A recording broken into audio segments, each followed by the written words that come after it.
Du siècle des Lumières à nos jours, la franc-maçonnerie a marqué l'histoire de chaque pays dans lequel elle s'est développée.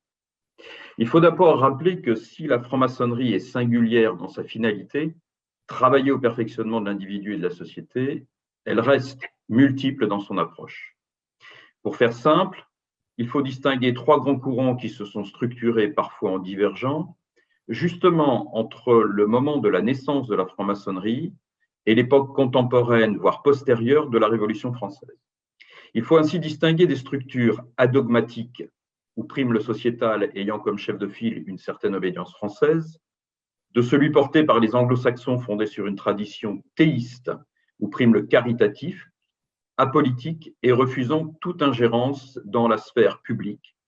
Et enfin, même si j'aurais dû commencer par là, le courant porté par la Grande Loge de France depuis 1728, mais encore plus depuis 1804 avec la naissance du rite écossais ancien accepté, basé sur la tradition, déiste représenté par le grand architecte de l'univers, l'initiation et la spiritualité, qui considère que le développement et l'élévation spirituelle de chacun sont les clés pour trouver comment être plus apte à s'engager personnellement dans la voie de l'amélioration de la société. Arrêtons-nous donc sur le sujet qui nous conduit ici. Nous sommes en 1789, la France gronde depuis plusieurs années, le mécontentement contre un régime perçu comme profondément inégalitaire conduit à l'explosion inévitable d'une première révolution qui va s'étaler sur plusieurs années. Alors la franc-maçonnerie a-t-elle contribué à porter sur les fonds baptismaux cette révolution de 1789 ? Désolé de vous décevoir, la réponse est non. La franc-maçonnerie n'a pas, contrairement à ce qu'on laisse entendre certains, eu pour finalité de renverser les rois. La Révolution française n'est même pas le fruit d'un complot maçonnique. Quant à sa devise liberté, égalité, fraternité, même si elle est la nôtre aujourd'hui, elle n'a pas été forgée dans les loges maçonniques qui ne l'adopteront que bien plus tard.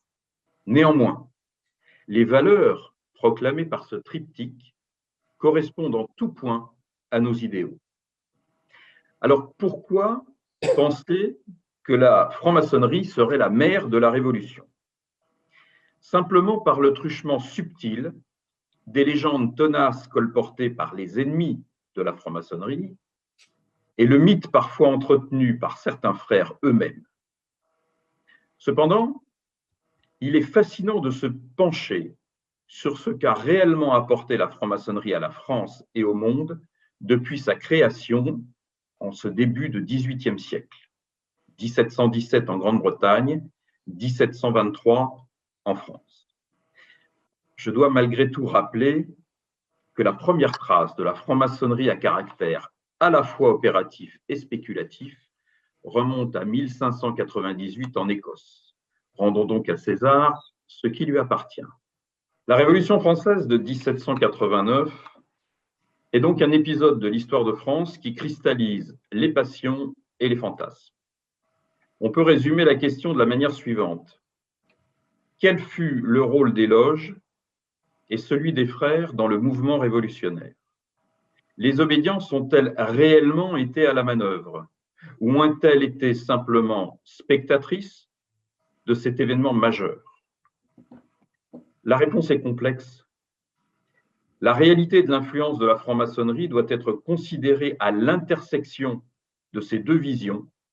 D'une part, les loges plutôt attentistes avec des frères répartis à la fois dans les deux camps, pour et contre, et d'autre part, opportunistes en reprenant la thèse du complot à leur profit afin de donner une image plus puissante au monde profane. Le rôle de la franc-maçonnerie est donc à l'image de l'ambiguïté des loges à cette époque qui voit l'émergence d'idées nouvelles, lesquelles mordent sur le champ politique et religieux.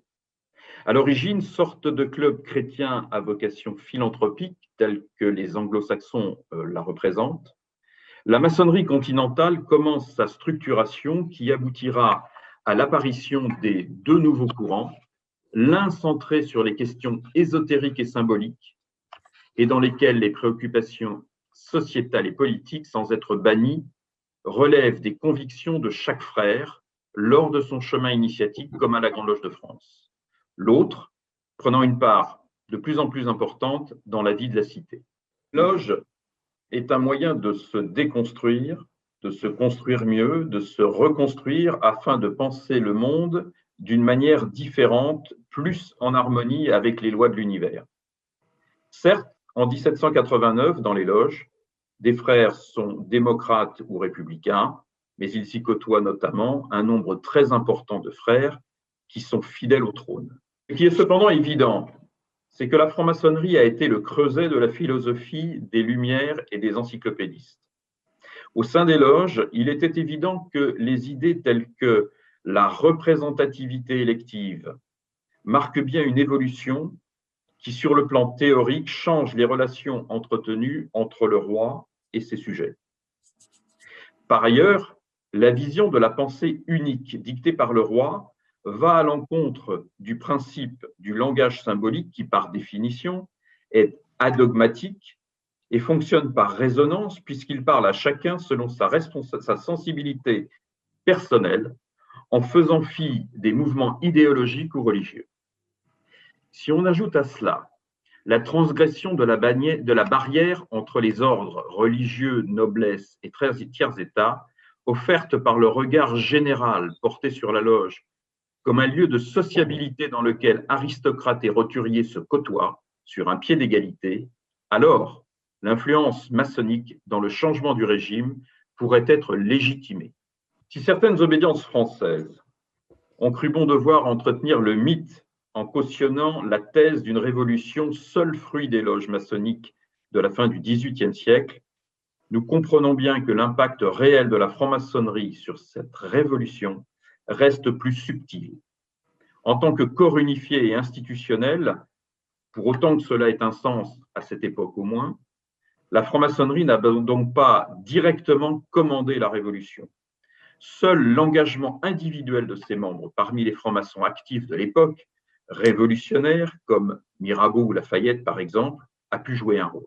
C'est le même engagement individuel des francs-maçons qui jouera dans les différentes révolutions que la France devra traverser, 1789, puis 1830, 1848 ou 1871, d'autant plus que le rite écossais ancien et accepté apparu en 1802, fidèle à sa tradition, laisse plus que jamais à chacun la liberté de choisir selon ses opinions, sans jamais prendre parti institutionnellement. Ce rite écossais ancien et accepté que nous pratiquons nous propose à la Grande Loge de France, obédience mère du rite, comme à la Grande Loge unie de Grèce, détenteur légitime de la patente remise par la Grande Loge de France en Grèce, un ensemble de valeurs et de vertus destinées à régler notre conduite de maçon dans notre vie quotidienne. La droiture de notre comportement, la mesure de la portée et les conséquences de nos actes, l'égalité, l'élévation intellectuelle et morale, le respect de la loi, la volonté de perfectionnement, le respect de la parole donnée, sont autant de valeurs traditionnelles, qui sont celles immémoriales de l'humanité, qui débouchent sur des vertus qu'il nous faut pratiquer dans notre quotidien. Il existe une constante à travers les siècles et les révolutions, qu'elles soient françaises ou grecques. L'ordre maçonnique a été et est depuis son origine le creuset dans lequel la pensée des hommes qui étaient condamnés au silence du fait de leur naissance peut enfin s'exprimer là où dans le monde profane la parole était sous le joug d'une oppression. Pas étonnant ainsi que toutes les dictatures, les États fascistes, les démocraties populaires et les divers régimes autoritaires ont immédiatement suspendu ou supprimé toute activité maçonnique dans leur pays. En cela, oui, nous devenons des combattants contre toute forme d'oppression, que ce soit en France, contre tout système égalitaire, ou en Grèce pour se libérer du joug d'une domination unique par un autre peuple afin d'améliorer la vie quotidienne de nos concitoyens.